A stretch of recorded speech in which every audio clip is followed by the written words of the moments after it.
आपल्याकडे जेव्हा सत्ता असते त्या सत्तेचा वापर सर्वसामान्य माणसाच्या आयुष्यामध्ये चांगले दिवस आणण्यासाठीच केला पाहिजे. आम्ही शिवाचे सैनिक बघा अप्पा काय, तुम्ही काय, मी काय, आपण काय सोन्याचा चमचा घेऊन जन्माला नाही आलो, परंतु सर्वसामान्य माणसाच्या जीवनामध्ये सोन्यासारखे दिवस आणायला मात्र आपण आलोय.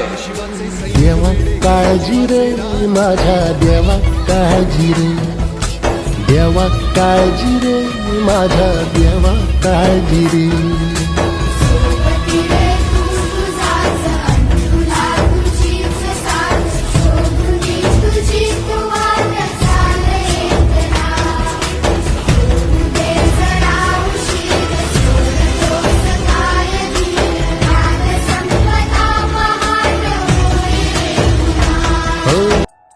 हे भगवे आमचे रक्त तळपतो तप्त हिंदवी बाणा,